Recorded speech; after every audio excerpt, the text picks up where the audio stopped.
Assam Kalita alpine জনগোষ্ঠী সন্মিলনে প্ৰতি বছৰে 26 ফেব্ৰুৱাৰী দিনটো শ্বহীদ মণিৰাম দেৱান দিৱস হিচাপে উদযাপন কৰি আহিছে আৰু তাৰে কেন্দ্ৰীয় কাৰ্যসূচীটি আজি ওদালগুৰি চহৰত ওদালগুৰি জিলা সমিতিৰ আতিথ্যত অনুষ্ঠিত হৈ গৈছে। ভূমি অধিকাৰৰ ক্ষেত্ৰত বঞ্চিত হৈছে কলিতাকে ধৰি প্ৰতিগঞ্জা জাতি জনগোষ্ঠী প্ৰয়োজনত আইনখন বা বাতিল কৰি বা সলনি কৰি সেই কথাখিনি নিশ্চয়কৈ আজি বি টি আৰকে ধৰি ষষ্ঠ অনুসূচীভুক্ত অঞ্চলসমূহত কলিতা বা এনেকুৱা অজনজাতীয় লোকসকলক ভূমি অধিকাৰৰ পৰা বঞ্চিত কৰি অহা হৈছে কিছুমান আইনৰ দোহাই দি, আইনৰ উল্লেখেৰে। কোনো আইনে ভগৱানে বনাই থৈ যোৱা আইন নহয়, এইসমূহ এটা সময়ত জনগোষ্ঠী এটাৰ বা মানুহৰ সুবিধাৰ বাবে বনোৱা হৈছিল আৰু যদিহে তেনেকুৱা আইনে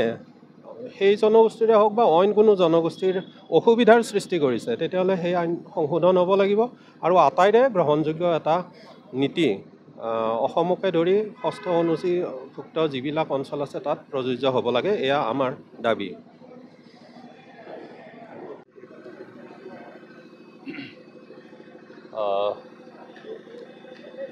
আমি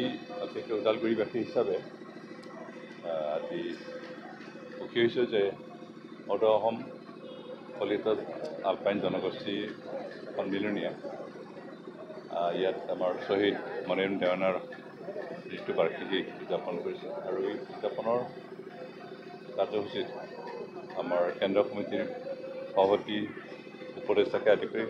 আটাই বিষয়ববীয়াখিনি আহিছিল আৰু ইয়াত আমাৰ মণিৰাম দেৱানৰ যি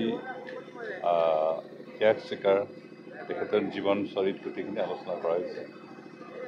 আৰু ইয়াৰ জৰিয়তে আমি শ্বহীদৰ প্ৰতি এটা সন্মান জনাবলৈ এটা সুযোগ পাইছোঁ, তাৰ কাৰণে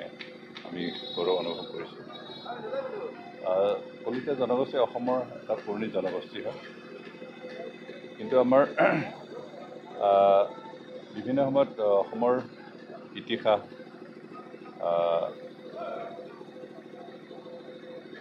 এইটো বিভ্ৰান্ত কৰিবলৈ প্ৰচেষ্টা কৰা দেখা গৈছে। সেইকাৰণে আমাৰ বহুতো বুদ্ধিজীৱী ইতিহাসবিদসকলে অসমৰ ইতিহাস 1228 পৰা আৰম্ভ কৰিব বিচৰা তেনেকৈ প্ৰচেষ্টা দেখা গৈছে। আমি জানো যে 1228 খ্ৰীষ্টাব্দত বৰ্তমানৰ থাইলেণ্ডৰ পৰা শ্যাম জনগোষ্ঠীৰ এজন শাসক চুকাফা অসমত প্ৰৱেশ কৰিছিল আৰু সেই জনগোষ্ঠীয়ে অসমত প্ৰায় 600 বছৰ ধৰি আহোম ৰাজ্য স্থাপন কৰিছে, শাসন কৰিছে। কিন্তু আমি জানো তাৰ বহু হাজাৰ বছৰ আগৰ পৰা ইয়াত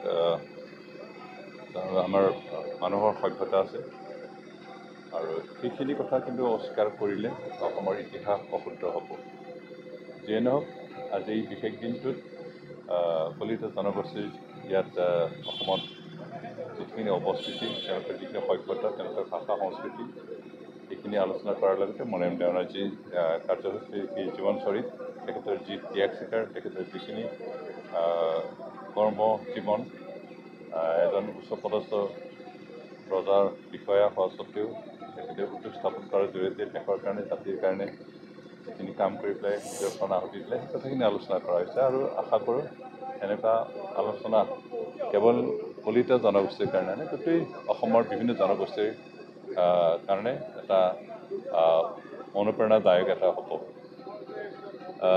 আমি জানো আমাৰ বি টি আৰত বিভিন্ন জনগোষ্ঠী একেলগে বসবাস কৰি আছে আৰু এই জনগোষ্ঠীসমূহৰ বিভিন্ন সমস্যা আছে। আমি বিচাৰোঁ যে বি টি আৰ চৰকাৰ হিচাপে অসমত যিমান বিশেষকৈ বি টি আৰ অঞ্চলত যিখিনি জনগোষ্ঠী আমি বসবাস কৰি আছোঁ সেইখিনি সম অধিকাৰ, সমমৰ্যাদালৈ জীয়াই থকাৰ অধিকাৰখিনি পাওক আৰু তাৰ কাৰণে আমি বৰ্তমান যি চৰকাৰে কাম কৰি আছে আৰু বিভিন্ন জনগোষ্ঠীৰ সমস্যা সমাধান কৰিবৰ কাৰণে আমাৰ যি 26টা জনগোষ্ঠী আমাৰ বি টি আৰত আছে, সকলো জনগোষ্ঠীৰে একোটা vision document, community vision document হিচাপে আমি লিপিবদ্ধ কৰিছোঁ আৰু এই ভিজন ডকুমেণ্টত কোনটো জনগোষ্ঠীৰ কি সমস্যা আছে আৰু এই সমস্যাসমূহ কেনেকৈ আমি সমাধান কৰিব পৰা যাব এই বিষয়খিনি লিপিবদ্ধ কৰা আছে প্ৰণালীবদ্ধভাৱে। আৰু যিহেতু আমি কালি পৰহিহে এই ভিজন ডকুমেণ্ট লিপিবদ্ধ কৰি উলিয়াইছোঁ, এতিয়া এইখিনি ইমপ্লিমেণ্ট কৰোঁতে আমাক কিছু সময় লাগিব, কিন্তু বৰ্তমান যিটো চৰকাৰ যিহেতু আৰু ছেপ্টেম্বৰলৈকে আছে, সেইকাৰণে আমি এতিয়া এই চৰকাৰৰ সময়ত হয়তো আমি যিখিনি ডকুমেণ্ট বনালোঁ তাৰ সমস্যা সমাধান কৰাৰ কাৰ্য অন্ততঃ হাত দিব নোৱাৰিম। পৰৱৰ্তী সময়ত যিটো চৰকাৰ যদি ৰাইজে বিচাৰে আমি চৰকাৰ পাতিম তেতিয়াহ'লে আমি এই কামখিনি আৰম্ভ কৰিম। সেইকাৰণে অহা যিটো চৰকাৰ হ'ব সেই চৰকাৰ কাৰ্যকালৰ সময়ত এই সমস্যাখিনি সমাধানৰ কামবিলাক আৰম্ভ কৰা হ'ব। আমাৰ ইয়াত ভাষাৰ সমস্যা আছে, ভূমিৰ সমস্যা আছে,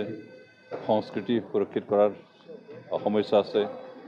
জাতিগত বিভিন্ন পৰম্পৰাগত সুৰক্ষিত কেনেকৈ সংৰক্ষণ কৰিব পৰা যায়, কেনেকৈ কি কৰা যায়, আৰ্থ সামাজিক যিখিনি সমস্যা আছে গোটেই সমস্যাখিনি সমাধান কৰা এটা